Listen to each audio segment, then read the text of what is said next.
नेपाल को कब मिलेगी अंतरिम सरकार? संसद भंग करने को लेकर बालेन ने क्या कहा? जेनजी से की खास अपील। नेपाल में सरकार के भ्रष्टाचार और सोशल मीडिया पर प्रतिबंध के विरोध प्रदर्शन के बीच फैली हिंसा, तोड़फोड़ और आगजनी रोकने के लिए सेना सड़कों पर है। प्रदर्शनों पर राष्ट्रव्यापी प्रतिबंध के आदेश के साथ कर्फ्यू लगा दिया है।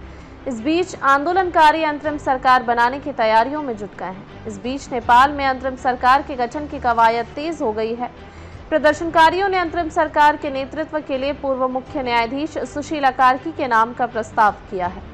काठमांडू के मेयर बालेन्द्र शाह बालेन ने भी इसका समर्थन किया है। हालांकि उन्होंने ये भी कहा कि पहले बिना देर किए संसद भंग करनी चाहिए और फिर अंतरिम सरकार का गठन किया जाना चाहिए। कई एनजीओ ने भी ऐसे ही विचार व्यक्त किए हैं। नेपाल में जेनजी समूह के नेतृत्व में 2 दिन चले सरकार विरोधी हिंसक आंदोलन में 30 लोगों की मौत हो गई, जबकि 600 से ज्यादा लोग घायल हो गए। पुलिस और अधिकारियों ने बुधवार को यह जानकारी दी।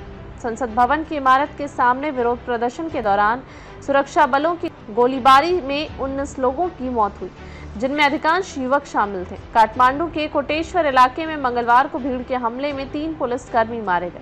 इसके अलावा कालीमाटी थाने में पुलिस और प्रदर्शनकारियों की झड़प में 3 प्रदर्शनकारी मारे गए।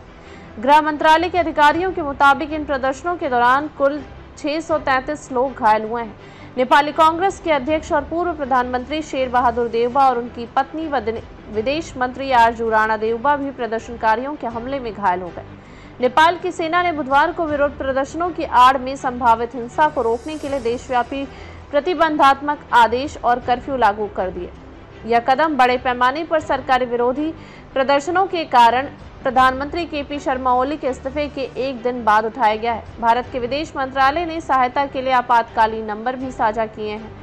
काठमांडू स्थित भारतीय दूतावास से 977-980-860-2881 व्हाट्सएप कॉल भी और 977-981-032-6134 व्हाट्सएप कॉल भी पर संपर्क किया जा सकता है।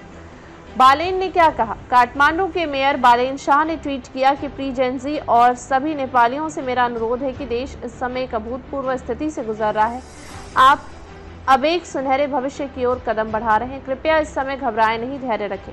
अब देश को एक अंतरिम सरकार मिलने वाली है जो देश में नए चुनाव कराएगी। इस अंतरिम सरकार का काम चुनाव कराना और देश को एक नया जनादेश देना है।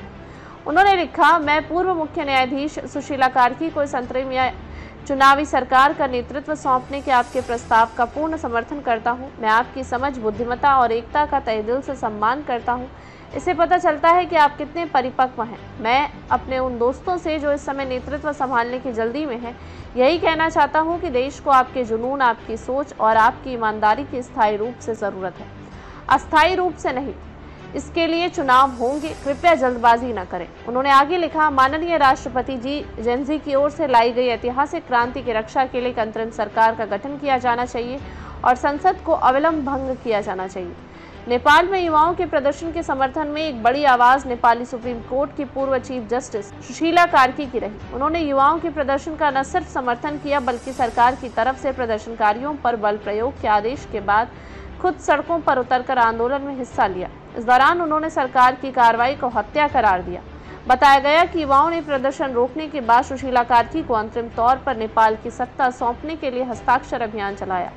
दरअसल कार्की ने कहा था कि अगर 1000 युवा उनके पक्ष में हस्ताक्षर करेंगे तो ही वे सरकार की जिम्मेदारी संभालेंगे। रिपोर्ट्स के मुताबिक उनके पक्ष में 2500 से ज्यादा वोट पड़े। भारत के बनारस हिंदू विश्वविद्यालय से की पढ़ाई कार्की का जन्म 7 जून 1952 को विराटनगर में हुआ था। उन्होंने बनारस हिंदू विश्वविद्यालय से राजनीति शास्त्र में पोस्ट ग्रेजुएशन किया। इसके अलावा उन्होंने कानून की पढ़ाई नेपाल की त्रिभुवन यूनिवर्सिटी से की। इसके बाद वकालत और कानूनी सुधारों के क्षेत्र में अपने करियर की शुरुआत की। सुप्रीम कोर्ट में अपने कार्यकाल के दौरान उन्होंने कई ऐतिहासिक मामलों की सुनवाई की, जिनमें चुनावी विवाद भी शामिल थे।